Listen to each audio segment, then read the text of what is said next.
अस्सलाम वालेकुम, मैं हूं फ़हीम खान और नेशनल सेविंग की अपडेट, प्राइवेट बैंकों की अपडेट के साथ आप लोगों की खिदमत में हाजिर हूं। रिक्वेस्ट आप लोग से यही है, अगर आप हमारे चैनल पर नए हैं तो चैनल को सब्सक्राइब कर दें, वीडियो को लाइक कर दें, वीडियो को शेयर कर दें, बेल आइकन को प्रेस कर दें ताकि डेली बेसिस पे जो हम आप लोग के लिए वीडियोस बना रहे हैं, चाहे वो नेशनल सेविंग से रिलेटेड हो या फिर प्राइवेट बैंकों से रिलेटेड हो, वीडियो फर्स्ट ऑफ ऑल आप लोग को मिले और आप लोग ज़्यादा से ज़्यादा फ़ायदा हासिल कर सके। जनाब, आज की जो हमारी वीडियो है वो है जनाब एक प्राइवेट बैंक से रिलेटेड, और आप लोगों के सवालात आजकल बहुत ज़्यादा आ रहे हैं सर्वा इस्लामिक सेविंग अकाउंट से मुताल्लिक।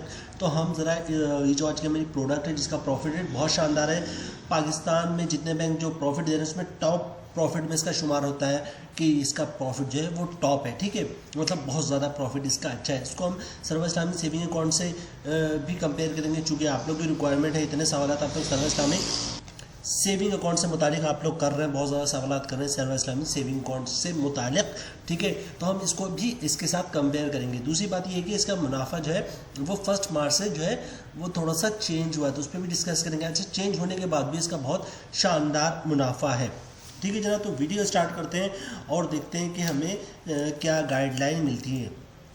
जनाब, ये जो आज की हमारी वीडियो है वो है इसको मैं क्या कहूँ, माइक्रो फाइनेंस बैंक है बेसिकली, लेकिन इसको मैं माइक्रो फाइनेंस बैंक को इस तरह डिफाइन करना चाह रहा हूँ कि पीटीसीएल इसका ऑनर है, यूफोन जो सिम है यूफोन, और पीटीसीएल जो है इसकी की सब कंपनी, मतलब ये कि यू माइक्रो फाइनेंस बैंक क्या है, वो जो है वो बेसिकली यूफोन की सब कंपनी है और यूफोन पीटीसीएल की सब कंपनी। तो मतलब आप इस तरह कह सकते हैं कि पीटीसीएल ने एक कंपनी खोली थी, मोबाइल कंपनी, जिसका नाम उसने यूफोन रखा, लेकिन उस यूफोन में बहुत ज़्यादा फाइनेंशियल ट्रांजैक्शन भी होने लगी। तो फिर जो है वो पीटीसीएल ने क्या किया, उसके अगेंस्ट जो है एक बैंक भी खोला जो स्टेट बैंक की और एसएससीपी के परमिशन के बाद खुला, उसका नाम पड़ा यू माइक्रो फाइनेंस बैंक। तो जनाब, मेन कंपनी कौन सी है, पीटीसीएल है, उसकी सब कंपनी कौन सी है, यूफोन है, उसकी सब कंपनी कौन सी है, यू माइक्रो फाइनेंस बैंक है, ठीक है जनाब। वीडियो स्टार्ट करते हैं और वीडियो की तरफ चलते हैं। जनाब,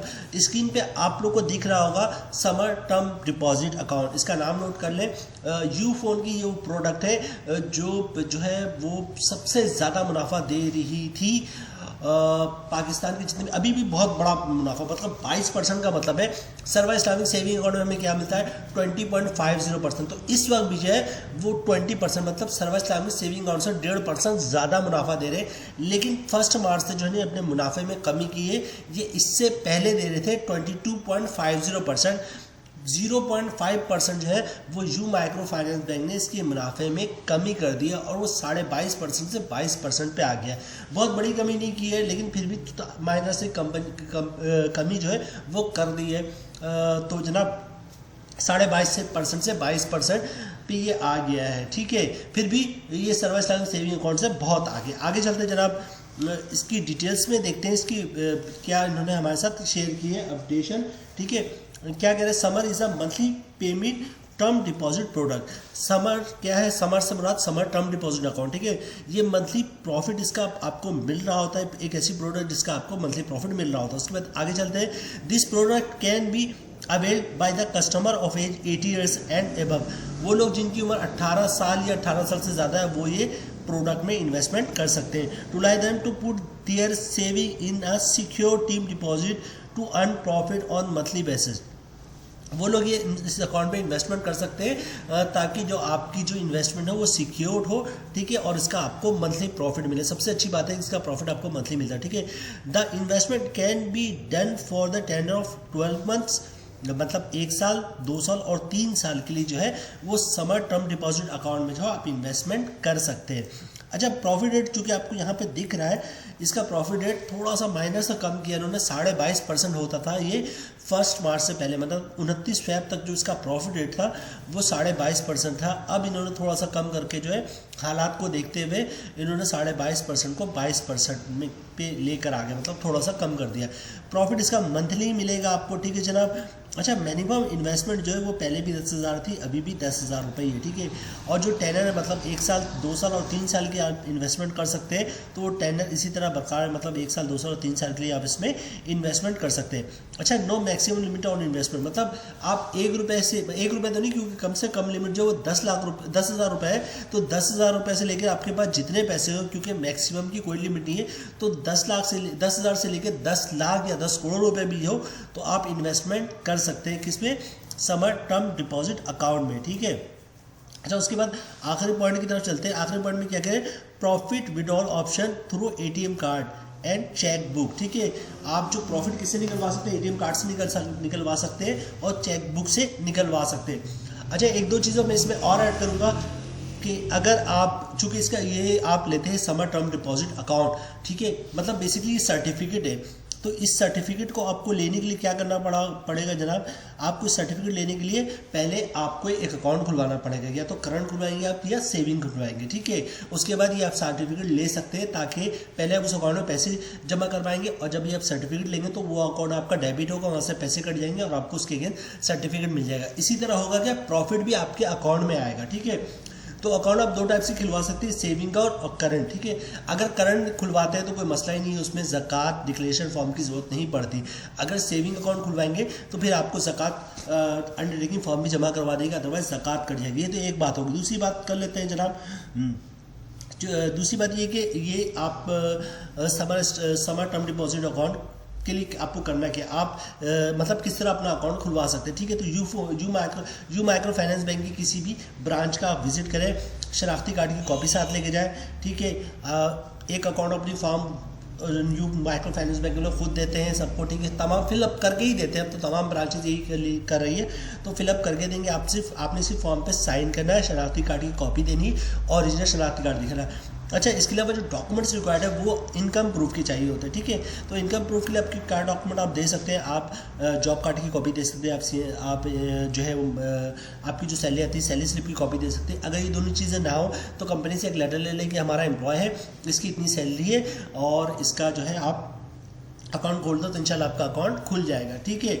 अच्छा, इसके अलावा बात कर लेते हैं हम विथहोल्डिंग टैक्स की, कि चूँकि विथहोल्डिंग टैक्स भी अब कटने लगा, तो विथहोल्डिंग टैक्स के बारे में मैं बता दूं आप लोगों को कि विथहोल्डिंग टैक्स फाइलर पे तो है नहीं, मतलब अगर कोई फाइलर है तो उसको विथहोल्डिंग टैक्स से डरने की जरूरत नहीं, उस पर विथहोल्डिंग टैक्स नहीं कटेगा।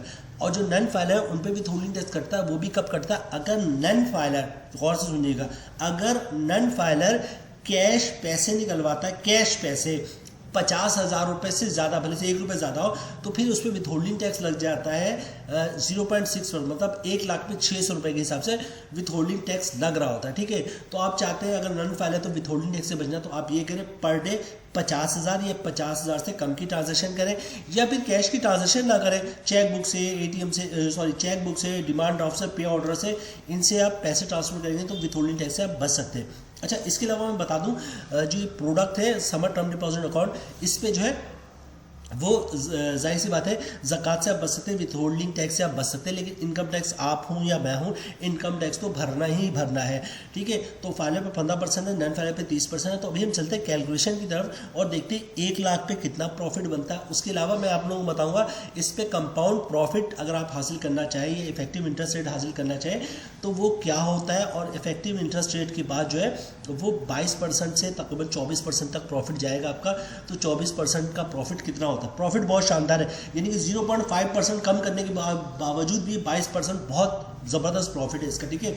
आप लोग सीसा कर रहे हैं, उसमें तो 20.5% है, यहाँ पे तो अभी भी आपको 22% प्रॉफिट मिल रहा है, ठीक है। आगे चलते हैं जनाब हम आगे कैलकुलेशन की तरफ और देखते हैं नेट प्रॉफिट कितना हमें मिलेगा, ग्रॉस प्रॉफिट कितना मिलेगा, और सबसे बड़ी बात है हम फिर इफेक्टिव इंटरेस्ट मालूम करेंगे कि इफेक्टिव इंटरेस्ट रेट क्या होता है, और इफेक्टिव इंटरेस्ट हासिल करने में हम कामयाब हो जाएंगे तो हमारा मंथली प्रॉफिट कहाँ तक जाएगा, ठीक है। साल का प्रॉफिट बनेगा 1 लाख पे 22,000 रुपये, मंथली प्रॉफिट बन रहा है 1833 रुपये, ग्रॉस प्रॉफिट है 1833 रुपये 1 लाख पे, बहुत बड़ा प्रॉफिट है, ठीक है। अगर आप फाइल है तो 15% टैक्स कटेगा 275 रुपये, और टैक्स काटने के बाद 1 लाख पे 1558 रुपये का प्रॉफिट, नेट प्रॉफिट है। ग्रॉस प्रॉफिट 1833 रुपये का है और नेट प्रॉफिट 1558 रुपये का, ठीक है। उसके बाद बात कर लेते हैं नन फाइलर की, तो साल का प्रॉफिट वही बनेगा 22,000 रुपये 1 लाख पर, और मंथली प्रॉफिट की बात करें तो 1833 रुपये ग्रॉस प्रॉफिट बन रहा है, ठीक है। अगर आप फाइलर हैं तो 30% टैक्स कटेगा, जिसकी अमाउंट बनी 585 रुपये, और टैक्स काटने के बाद 1,00,000 पे 1283 रुपये का प्रॉफिट बनना है अगर आप नॉन फाइलर हैं तो। प्रॉफिट आपको मंथली मिलता है। अच्छा, अब बात कर लेते हैं कंपाउंड प्रॉफिट का। कंपाउंड प्रॉफिट क्या होता है जनाब? फॉर एग्जाम्पल आपने 10 लाख रुपये अपने अकाउंट में रखवाए, ठीक है। होगा क्या, चूंकि इसका प्रॉफिट मंथली आता है तो पहले महीने में आपको प्रॉफिट आ जाएगा। कितना आ जाएगा जनाब? सपोज कर ले 16,000 रुपये प्रॉफिट आ जाएगा, ठीक है। हर महीने 16,000 रुपये प्रॉफिट आता रहेगा। तो अगर आप इफेक्टिव इंटरेस्ट रेट या कंपाउंड प्रॉफिट हासिल करना चाहते हैं तो आपने करना है क्या है, जो भी प्रॉफिट आएगा आपको हर महीने री इन्वेस्ट कर देना। मतलब पहले महीने आपका प्रिंसिपल ओवर 10 लाख रुपये था, 16,000 रुपये प्रॉफिट आया, आपने क्या किया, उसी वक्त उसको री इन्वेस्ट कर दिया। अगले महीने क्या होगा, आपका प्रिंसिपल 10 लाख पे भी प्रॉफिट आएगा, 16,000 पे भी प्रॉफिट आएगा, ठीक है। उसके अगले महीने क्या होगा, आपको प्रॉफिट आएगा 16,000 रुपये, ठीक है। और जो 16,000 रुपये जो आप पहले महीने प्रॉफिट आया था उस पर भी प्रॉफिट आएगा, ठीक है। और जो उसके बाद क्या होगा, दूसरे महीने में 16,000 का प्रॉफिट आएगा, ठीक है। तो तीसरे महीने में क्या होगा जनाब, आपका 10 लाख पे भी प्रॉफिट आएगा, ठीक है। और 16 32,000 रुपये आपने री इन्वेस्ट कर दिया है, उस पर भी प्रॉफिट आएगा। इसी तरह तीसरा महीना ले लें तो 16 एकम 16 16 32 16 3 48,000 रुपये का आपने री इन्वेस्ट कर लिया है, ठीक है। तो क्या होगा, तीसरे चौथे महीने में कि आपको 48,000 रुपये भी प्रॉफिट आएगा, और प्रिंसिपल अमाउंट जो है 10 लाख, उस पर भी प्रॉफिट आएगा। इस तरह 5-6 महीने बाद क्या होता है जनाब, आपका 10 लाख रुपये नहीं रहता, 11 लाख रुपये हो जाता है। और इसी तरह करते रहेंगे आप, प्रॉफिट को भी री इन्वेस्ट करते जाएंगे। तो एक साल बाद क्या होगा जनाब, आपका जो टोटल प्रिंसिपल अमाउंट था 10 लाख रुपये, 12 लाख रुपये क्रॉस कर चुका होगा, क्योंकि हर महीने आप जो री इन्वेस्ट कर रहे हैं उस पर हर महीने प्रॉफिट बढ़कर आ रहा होगा, ठीक है। तो साल के आखिर में जब आप कैलकुलेशन करेंगे तो आपको ये पता चलेगा प्रॉफिट आपको 22% के हिसाब से नहीं, बल्कि तकरीबन 2% इसमें ऐड हो जाता है, तकरीबन 24% के हिसाब से प्रॉफिट बनेगा, ठीक है। आप लोग इस कहते हैं कि जनाब हमारा तो घर का खर्चा ही जो है वो प्रॉफिट से चलता है, तो आप ये कैसी बातें कर रहे हैं कि जो है हम जो है प्रॉफिट को री इन्वेस्ट करने। देखिए, हमारा काम है आइडिया देना, ठीक है। हर बंदे के पास की सिचुएशन ऐसी नहीं है कि वो जो है वो प्रॉफिट से ही घर चला रहा हो। कुछ लोग ऐसे हैं जो अपने पैसे को मतलब फाइनेंशियली इतनी स्ट्रॉन्ग है कि डिपॉजिट भी बढ़ा रहे हैं अपना, और जो इनका प्रॉफिट आ रहा है प्रॉफिट को भी री इन्वेस्ट कर रहे हैं। ऐसे बहुत सारे लोग हैं, ठीक है। तो अगर ये आपकी मजबूरी है कि आपको प्रॉफिट निकालना ही निकालना है तो कोई मसला नहीं। हाँ, अगर आप प्रॉफिट को री इन्वेस्ट कर सकते हैं तो यहाँ पे देखिए बहुत ही शानदार आपको मुनाफा मिलेगा। कैलकुलेशन बना ली मैंने आप लोगों के लिए, ठीक है। 24% के हिसाब से, मतलब इफेक्टिव इंटरेस्ट रेट से साल के हिसाब से साल का मुनाफा बनेगा 24,000 रुपये। मंथली प्रॉफिट बनना है 2,000 रुपये, ठीक है। अगर आप फाइल है तो 15% टैक्स करिए, जिसकी अमाउंट बननी 300 रुपये, और टैक्स काटने के बाद एक महीने का जो मंथली नेट प्रॉफिट बन रहा है वो बनना 1,700 रुपये। मतलब कि ग्रॉस प्रॉफिट 1 लाख पे 2,000 रुपये का हर महीने प्रॉफिट बन रहा है। मतलब ये कि आपने अगर 10 लाख रुपये इन्वेस्ट किए तो 2,000 के हिसाब से 20,000 रुपये उस पर हर महीने ग्रॉस प्रॉफिट आएगा, ठीक है। और ग्रॉस प्रॉफिट 2,000 रुपये बन रहा है 1 लाख पे, और नेट प्रॉफिट बन रहा है 1,700 रुपये। हम बात कर रहे हैं फाइलर की। इसी तरह हम नॉन फाइलर को देख लेते हैं। तो साल का प्रॉफिट जो बनेगा 24,000 बनेगा 1 लाख पे। मंथली प्रॉफिट बन रहा है 2,000 रुपये, ठीक है। अगर आप फाइलर तो 30% टैक्स करें, जिसकी अमाउंट बननी है 600 रुपये, और टैक्स काटने के बाद 1 लाख पे जो आपका प्रॉफिट बन रहा है वो 1,400 रुपये बन रहा है। तो देखिए, फाइलर का तो बहुत ही शानदार है। ग्रॉस प्रॉफिट 2,000 रुपये 1 लाख पे, और अगर टैक्स भी काट लेंगे तो 1 लाख में 1,700 रुपये बहुत अच्छा प्रॉफिट है। सीसा में क्या मिल रहा है हमको, हमें 1450 रुपये मिल रहा है। यहाँ कितना मिल रहा है जनाब, 1,700 और 2,000 रुपये, मतलब 2,000 को 1450 रुपये कंपेयर करें तो 1 लाख में 550 रुपये हर महीने प्रॉफिट ज़्यादा मिल रहा है। 10 लाख होगा तो कितने हो जाएंगे जनाब, 5,500 रुपये, और 20 लाख होंगे तो कितने, हर महीने 11,000 रुपये का जो है आपको प्रॉफिट ज़्यादा मिलेगा। 30 लाख रुपये होंगे तो क्या होगा, तो 15-16 हज़ार रुपये जो है हर महीने आपको प्रॉफिट ज़्यादा मिल रहा होगा। सीसा से 15 साल 30 लाख की इन्वेस्टमेंट में 15-16 हज़ार रुपये जो है वो सीसा से आपको ज़्यादा प्रॉफिट मिल रहा होगा। तो वीडियो के स्टार्ट में मैंने आप लोगों को बताया था कि जो है सीसा से बहुत ज़्यादा और बहुत अच्छा प्रॉफिट है। कोशिश ये करेगा जो मैंने कैलकुलेशन बताई है आप लोग को इफेक्टिव इंटरेस्ट रेट मतलब 24% तक का प्रॉफिट फिर हासिल कर ले। अदरवाइज 22% का तो प्रॉफिट आपको मिल ही रहा है, ठीक है। 22% का तो प्रॉफिट आपको मिल ही जाएगा, ठीक है। तो कोशिश कीजिएगा 24% का प्रॉफिट हासिल कर ले। बहरहाल ये थी हमारी आज की video. You micro finance bank के हवाले से हमने वैसे भी वीडियो बनाना था, फिर हमने इसको सोचा कि इसको 2 वीडियो बनाने से बेहतर है कि इसको सीसा के साथ ही कंपेयर कर ले, क्योंकि आप लोग को सवाल ऐसे है कि सीसा जितना प्रॉफिट मिल रहा हो या सीसा से ज़्यादा प्रॉफिट मिल रहा हो। तो भाई सीसा से तो बहुत ज़्यादा प्रॉफिट मिल रहा है, और जो बैंक है वो भी बहुत ऑथेंटिक बैंक है, क्योंकि पीटीसीएल का बैंक है, बेसिकली पीटीसीएल की सब कंपनी, ठीक है। यूफोन की सिम भी मैं भी यूज़ करता हूँ, आप लोग भी यूज़ करते हैं, यूफोन को भी अच्छी तरह हम जानते हैं, पीटीसीएल को भी अच्छी तरह जानते हैं, और अब माइक्रो फाइनेंस को भी अच्छी तरह जानने लगे हैं, ठीक है। उम्मीद है वीडियो आप लोग पसंद आई होगी। रिक्वेस्ट आप लोग से यही है, अगर आप हमारे चैनल पर नए हैं तो चैनल को सब्सक्राइब कर दें, वीडियो को लाइक कर दें, वीडियो को शेयर कर दें, बेल आइकन को प्रेस कर दें, ताकि डेली बेसिस पे जब आप लोग वीडियोस बना रहे हैं, चाहे वो नेशनल सेविंग से रिलेटेड हो या प्राइवेट बैंकों से रिलेटेड हो, वीडियो फर्स्ट ऑफ ऑल आप लोग को मिले और आप लोग ज़्यादा से ज़्यादा फायदा हासिल कर सके।